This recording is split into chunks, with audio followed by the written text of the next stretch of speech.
Sascha Feldmann. I'm right now a tenure-track assistant professor at EPFL at the university in Switzerland, where I'm heading the laboratory for energy materials.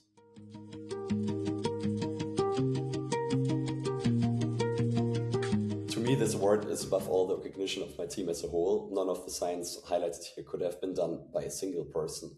From materials synthesis to advanced spectroscopy to the impact on device performance and underlying theory support, this all is really a team sport for me. It's group meeting discussions, giving a hand in the lab to help your bench neighbor, or simply chatting over a coffee about some crazy ideas. All of this really builds up towards the results our team then delivers. Personally, I feel especially honored because our science is really driven by scientific curiosity and not direct technological impact, I would say. That part comes later. So recognizing the value of fundamental science in today's academic system is quite important in my view, and I'm therefore very grateful that we got this recognition.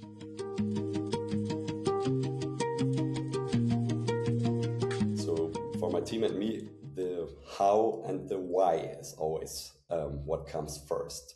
So we want to understand the mechanisms behind the observed properties of a given material. We don't need to be the first to report a phenomenon, nor do we have to be the ones reporting a world record performance of any sort. We want to understand fundamentally how and why something works or does not work, to then use this knowledge to inform the next steps based on the information we distilled. So concretely, my lab right now is mostly focused on how charge, spin, and light polarization are governed and interconnected by chirality, so by the symmetry of the material, and how we can design materials to be more energy efficient based on these mechanistic insights. And this then leads to various research branches in my team, from developing the spectroscopy techniques necessary to quantify such polarization changes, to the material synthesis, testing our invoked design rules. But it all really begins with mechanistic questions we are really eager to find answers to.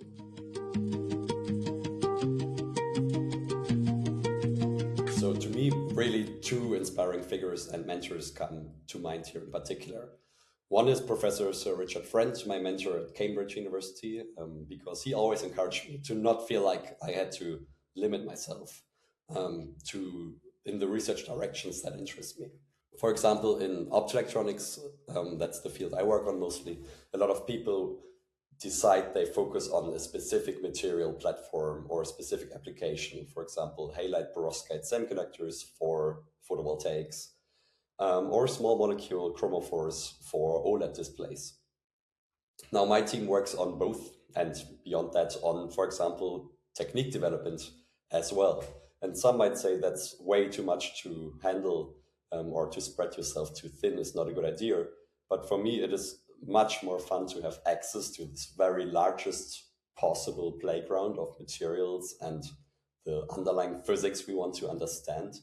Then this really drives us to look for and then hope to answer the most exciting questions in this whole field broadly.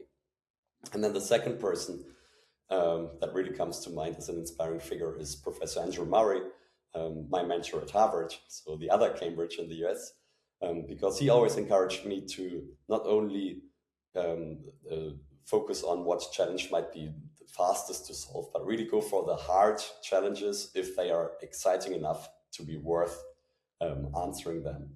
And then also to always talk very openly to my colleagues in the field and outside of the field about what my team is currently working on.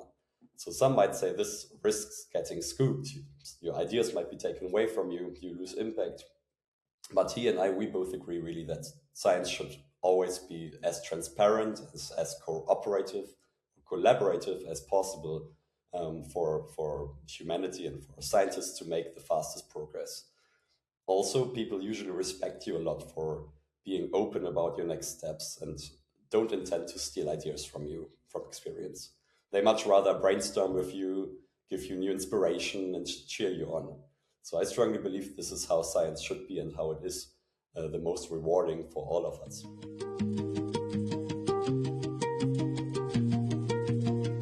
I would say Don't listen to what others tell you. Don't just plan a certain career step because it looks seemingly good on your CV or you feel like you should do it, rather than really being excited about it. Right? With your excitement and with your enthusiasm comes the best quality of research, the most of out of the box type of thinking, and ultimately the largest impact, I believe. So never forget to have fun during your research as well. It should not only feel like a job, it's something you are really passionate about. And if you feel like you lose a bit of that passion, then maybe it's time to change to another topic, because the world of science is really huge. There's a lot of interesting questions out there for you to tackle.